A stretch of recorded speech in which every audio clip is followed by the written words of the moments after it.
Magandang buhay mga ka-secret.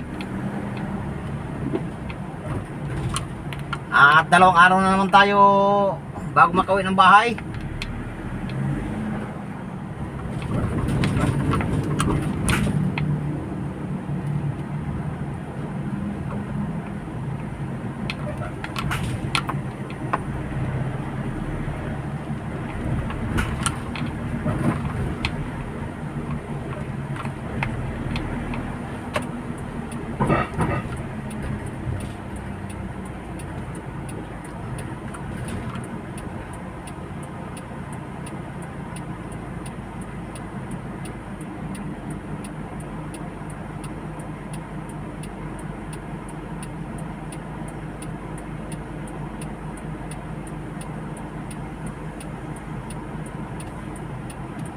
Kaya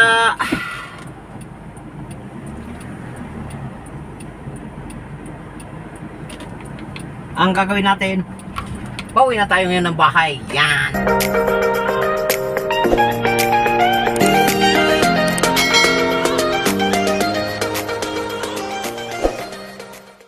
Secret. Pauwi na tayo ng bahay mga ka-secret. Sa totoo lang, dalawang araw na ako sa lakaran.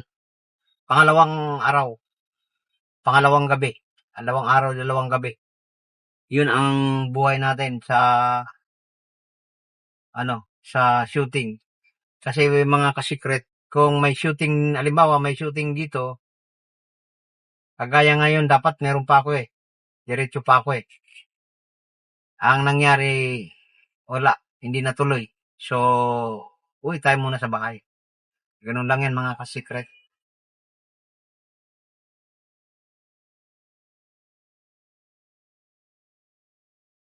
Kaya, uwi muna tayo at maliligo. Ligo tayo. At tayong ligo, dalawang araw na. Dalawang araw.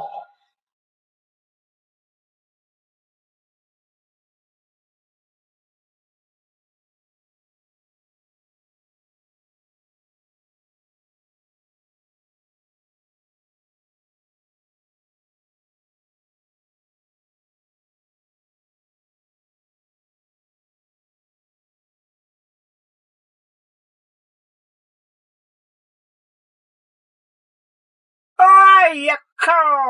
Sa may bandang Makati pa tayo ngayon. Dito tayo sa street na hindi natin alam. Security bang. Katatapos lang natin nag-drop off mga ka-secret.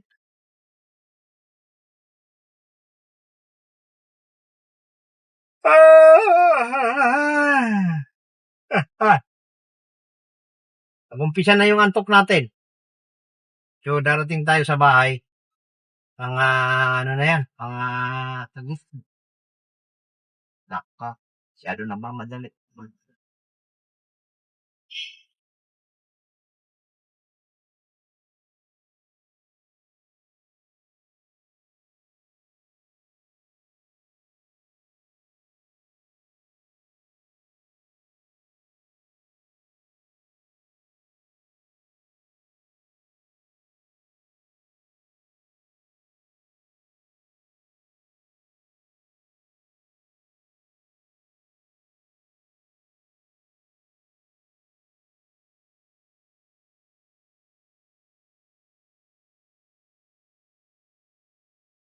Ayala Avenue! Yan. Yan ang Ayala Avenue. Secret.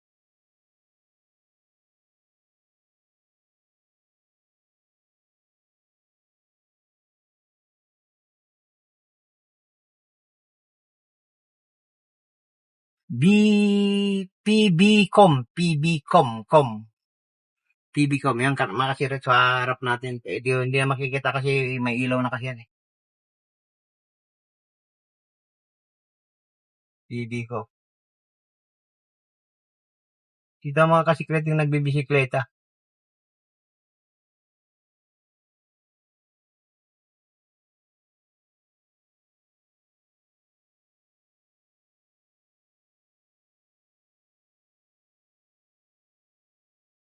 Wala lang. pag nabangga. Yan mga ka-secret, yan tayo mga Pilipino eh.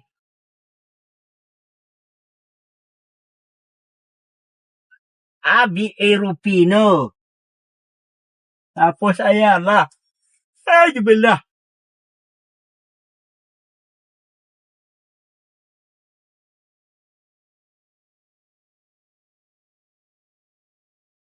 Ayala Avenue.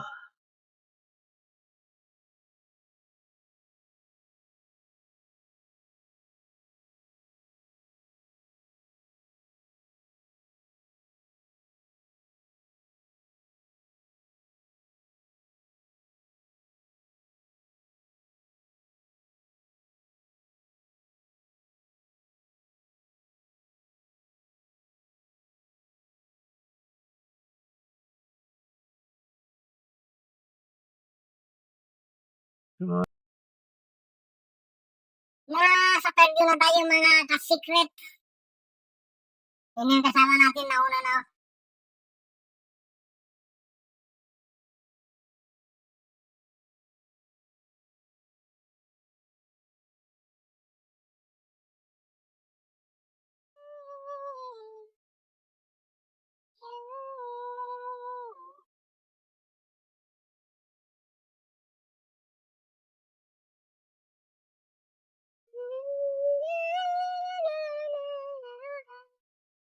Bagtungtug tayo ang kamalawa at alantogin sana. Na na na na na na na. Na na na na na na na.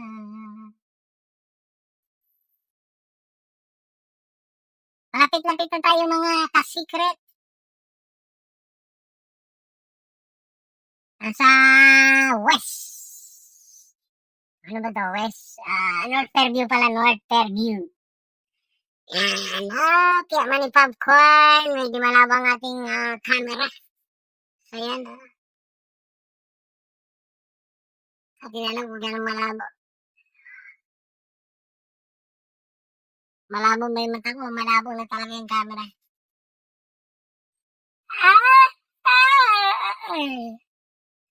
At inaantok na tayo mga ka-secret. Na. Balita, hoy na. Yun, pag may boss ka talaga mga ka-secret, kahit ka nagbibideo, kailangan mo patay ng video mga ka-secret. Siyempre, kalala yun sa atin na kung nasaan na tayo, mga ganun-ganun ba. Yan mga boss. Lagi kang hinaalala, sana kayo? Hindi yung pagka lagi ka tinatawagan ng boss, ang ibig sabihin nun, lagi siya nag-aalala sa'yo. Ganun. Pag lagi kang pinapaalalahanan ng isang boss, mag-ingat kayo pag umalis kayo sa bahay. Ibig sabihin nun,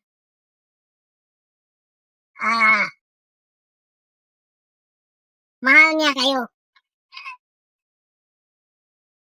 Kasi, pagka hindi ka na mahal ng isang boss, hindi ka na sasabihan, ingat. Ganun. Ganun lang yun. Mga ka-secret, kaya pag sinabihan tayo ng boss natin na mag-ingat kayo, huwag kayong magalit. At pinagsabihan kayo, ingatan yung sasakyan na dala nyo, huwag din kayong magagalit. Dahil nangangahulugan lang nun.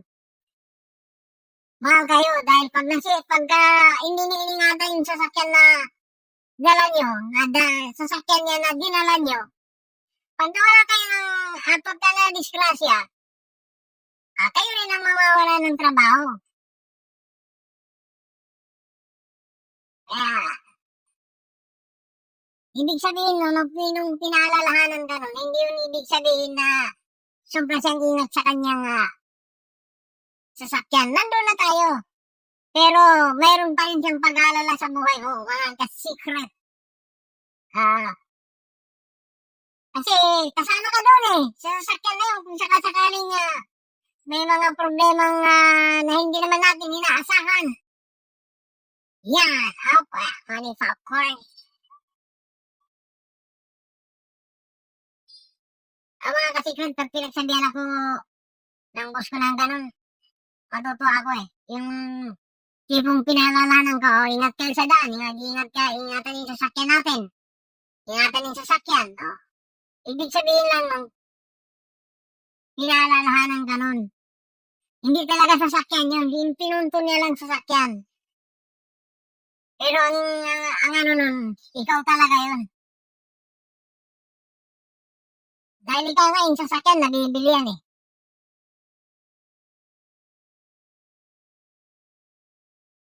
Pagka nasira yung makina, bibilihan mo lang ng ano na. Mabubuhay na ulit yung sasakyan. Eh yung tao, pag namatay na, wala na, sampung na. Nabubuhay nun.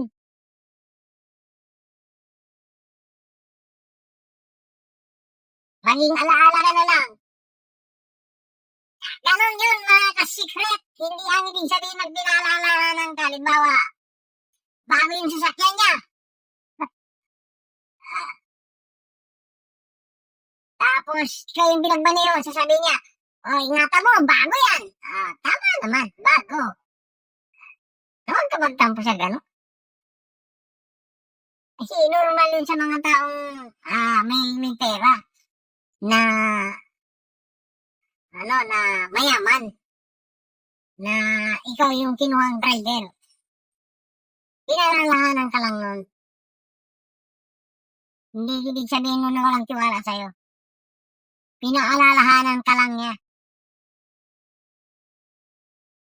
Ka nga niya kinuha driver eh. Kasi may tiwala siya sa'yo. Ganun lang yan mga ka-secret.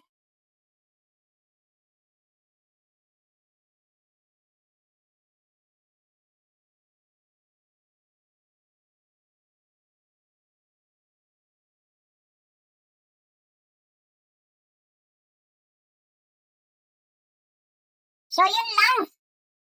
Wala, napagpintuan lang natin mga ka-secret kasi may mga talaga, tao talaga na kapag ikaw ay pumapasok sa isang driver tapos bago yung sasakyan dalahin mo, yung boss talaga nagsasabi na, ingatan yung sasakyan, bago yan. Tama naman. Huwag ka magalit. Ganun lang naman yan eh. Napag-usapan lang natin yun. So, yun lang at maraming salamat. Bye-bye.